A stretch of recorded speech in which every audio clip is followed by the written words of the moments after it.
I'm going to start with this image. It's an image basically to share a story and a dream of this sort of young kid looking towards a community on water.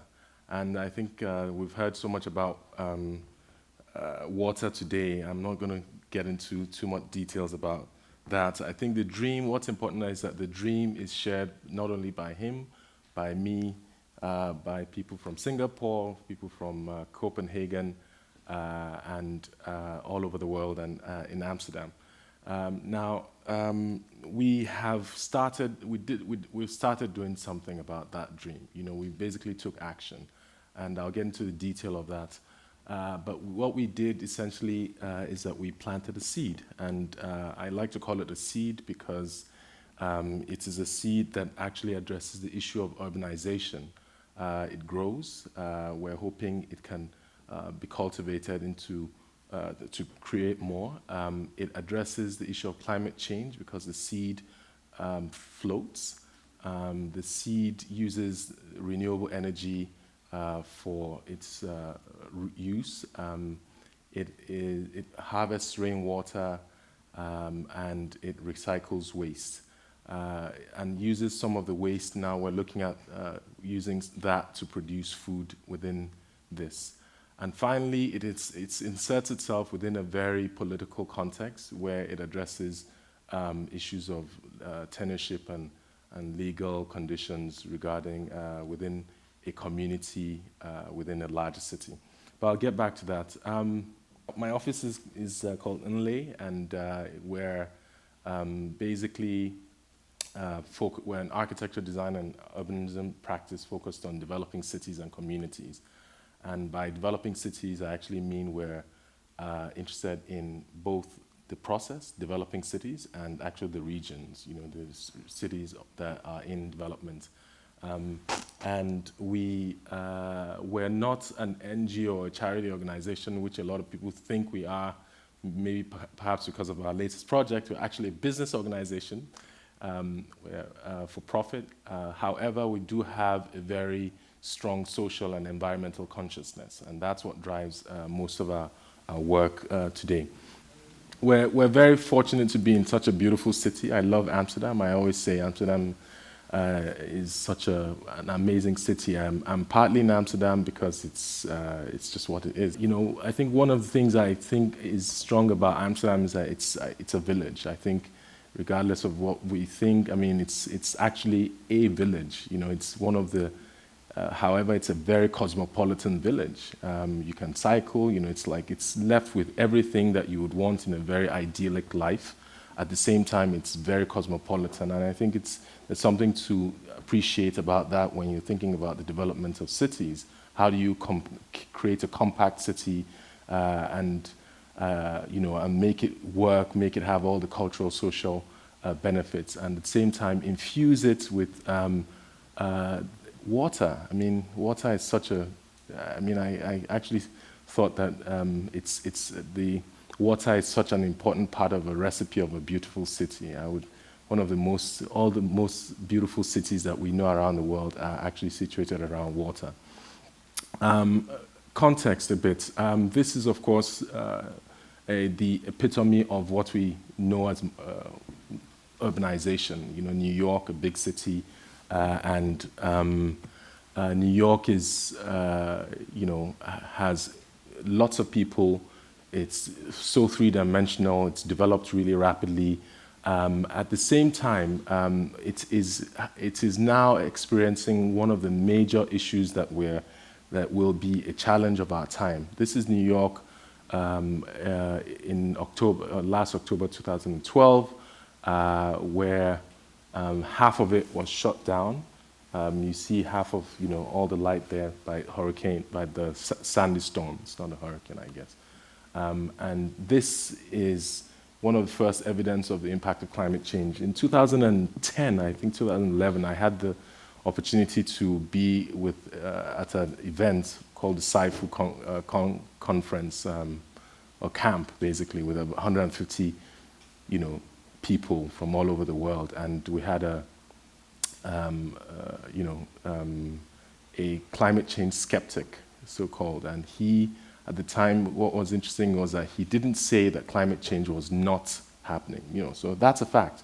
Climate change is, you know, is a given, is happening. So that wasn't the issue. He was just saying, well, you know, that, well, you know, what is the collateral damage really? He did this analysis and said maybe some parts of Asia, maybe some parts of Africa, they'll take the hit, and yeah, you know, that's what it is, and it is what it is. And shortly after that, New York took the hit. So for the first time, I think that the issue of climate change became very apparent to the sort of first world countries. At the same time, this is an event, July 10th. It was interesting to hear the presenter from Copenhagen saying on July 2nd, I think, that they also had this cloud burst. But July 10th, 2011, there was a major flood in Lagos, and everywhere was completely just inundated with water. What you see here is a very interesting image for me, because you see on the left here, people are like struggling to get out of water, into the water, but on that side, there's still these guys actually trying to conquer it, you know, almost as though they're, they have a James Bond type of car. I mean, it shows the kind of, you know, a strength of our people in Africa. But we also found this evidence where people are actually beginning to adapt to it, you know, getting very excited about the situation.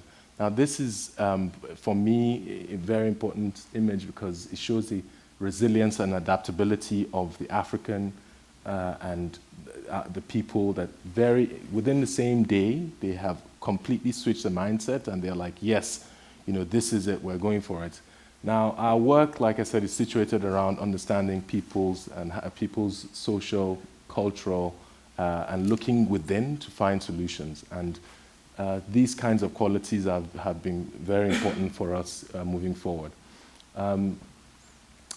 Urbanization trends, as we know, actually, you may not know, but Africa is really one of the most urbanizing regions in the world, with a large section of it being populated. Now, what we also, of course, the major cities like Lagos are taking the hit. Now, Lagos, I'll get back to it in a bit, but you see the distribution of urbanization trends. So what we did was, on July 10th, I was right in Lagos when this flooding happened, and actually it just struck me that this, you know, the issue that we're dealing with might be a result of, you know, not just a one-time occurrence, but perhaps climate change. So we began doing this research, and we looked into the climate change risk. And of course, although Africa is said to be the least responsible for climate change, it is actually the most affected by it, with a large portion of it within the high to extreme high risk zones, which means that, you know, all the edges, all the dark areas that you see there are within the risk.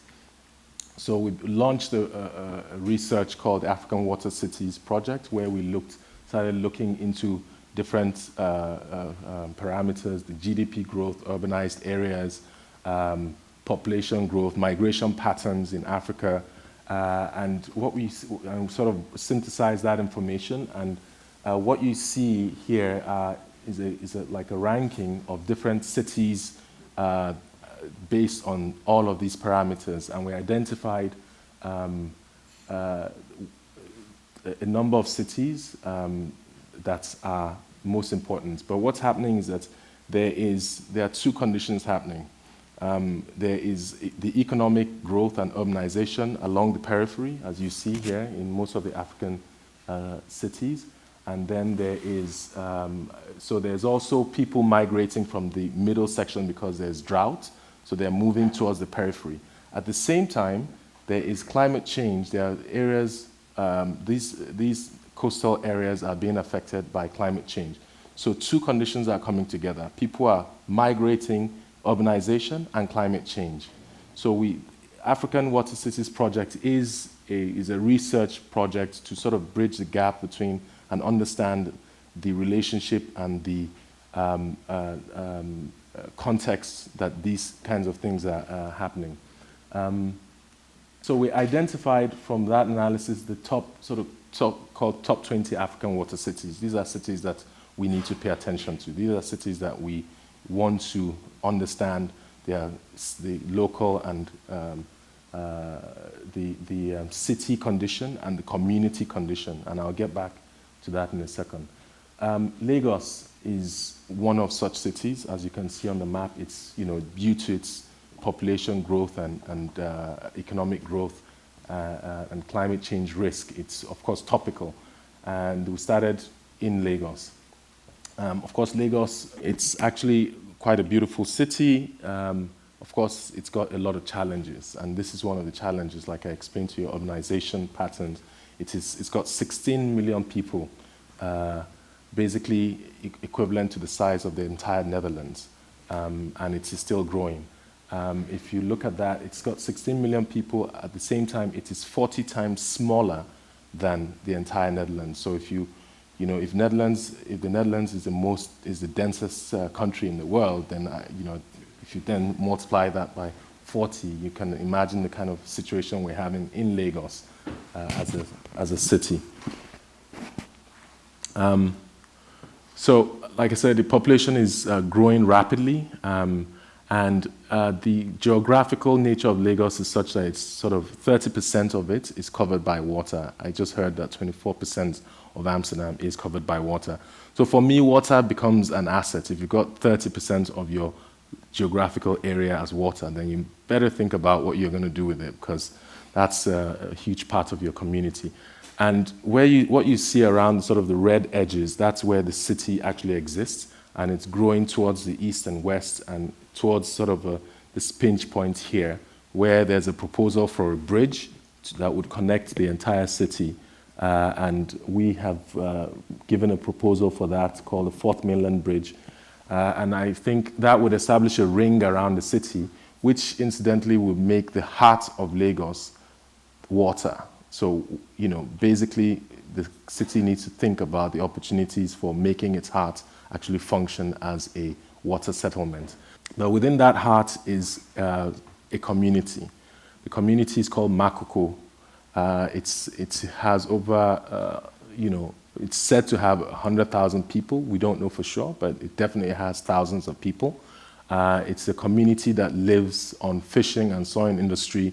It's right in the heart of the city, with all of these houses, these are all on, it's basically what you would define technically as a slum. Now, a lot of people see it as a slum. I got the opportunity, I was very curious driving over this bridge, like most people have done in many years, and I said, okay, I'm going to visit this place and see what's going on here.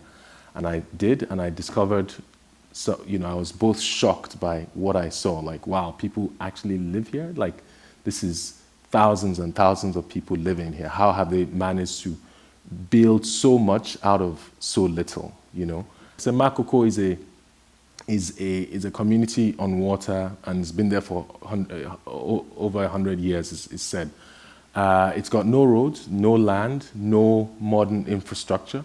And for me, it is almost, it's a model for thinking about how coastal African cities can develop.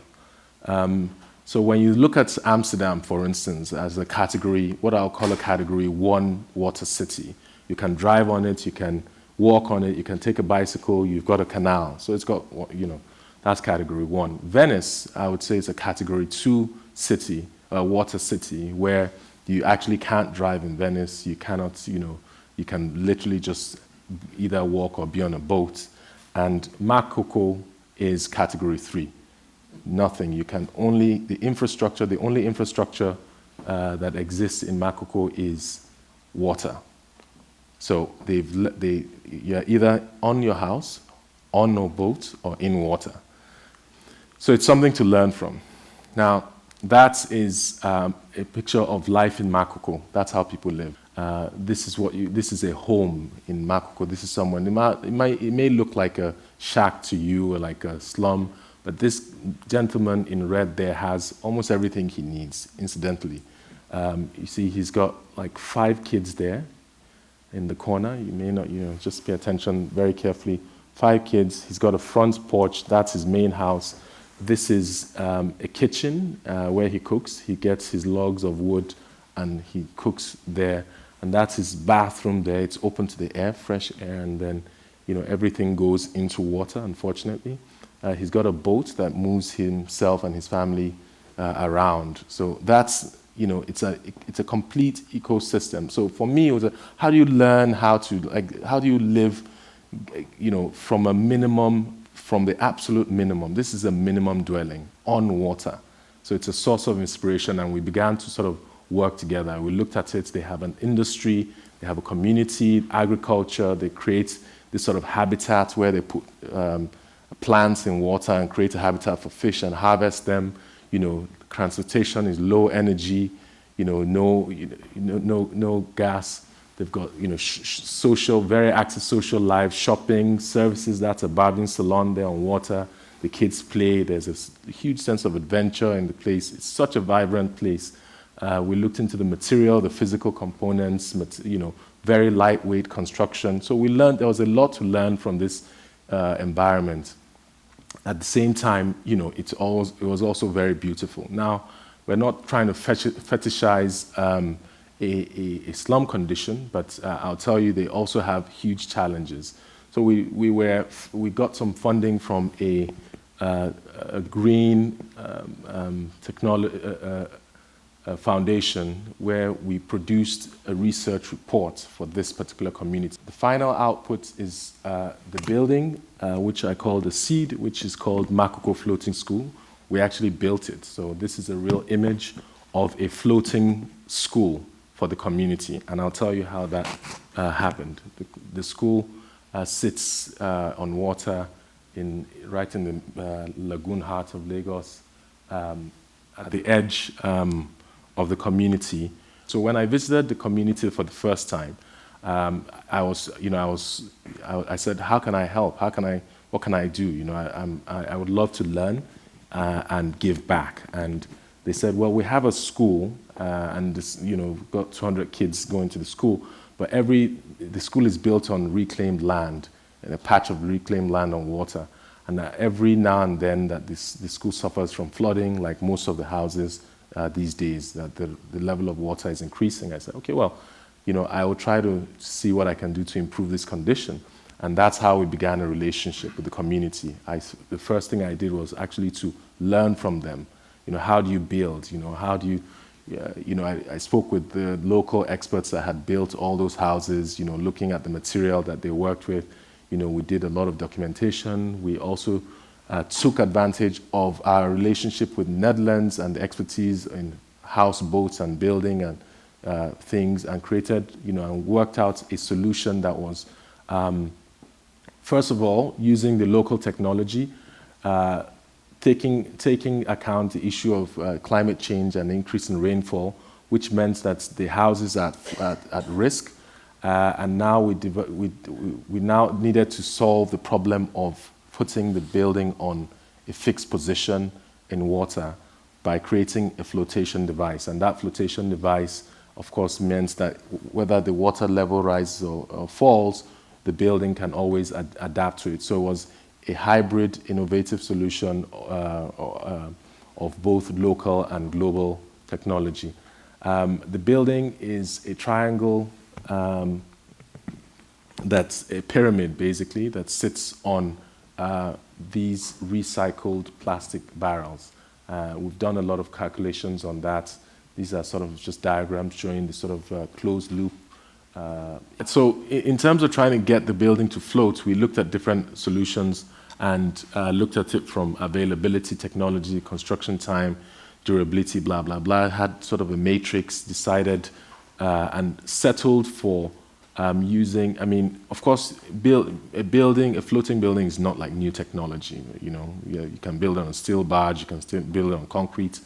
But we wanted to do something that was both local and could be built by the local community. And we settled, while we're looking for solutions, we actually realized the solution was right there. The kids are right there floating on plastic barrels already. And we realized that these plastic barrels were all over the city, and that was the solution. We built the first prototype, and the kids jumped on it as though they were much more at home than we ever imagined. And we strapped 16 of those into a platform of 100 square meters and built a structure, which is a triangle because, it's best for stability and low center of gravity. The building, of course, can be used as a school, but it's a structure that can be filled in different forms, a house, a theater, anything.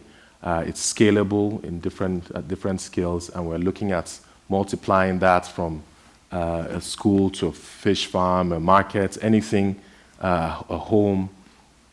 The community has actually even been put on the monopoly, a new Lagos monopoly as a real estate. It's been a space for arts and crafts. There's been tourism, sort of increase of interest in the project. So like I said, the African Water Cities project is about looking into different African cities and looking at these. And what's interesting is that many African cities are by the coast. Dakar, Abidjan, Luanda, Dar es Salaam, Accra, it goes on and on. At the same time, we also see these communities that are within or around them, like Gambia, Fadiouth in Senegal, these little communities.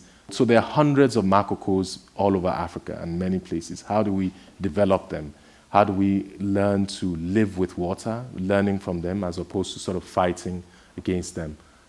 What's interesting, of course, is that, Venice, the early settlers of Venice are called Inkola Lacune, which literally means the lagoon dwellers. So no different, many years ago, were they from people of Makoko, and today Venice is what it is. I'll just go very quickly. And of course, we know Amsterdam has developed this culture into a beautiful thing. And we've started with Makoko, and we hope that the dream of this kid one day would start, that we've been able to sort of achieve this first thing, and sometime tomorrow develop this into a community, a new sustainable model for a coastal African water city. Thank you very much.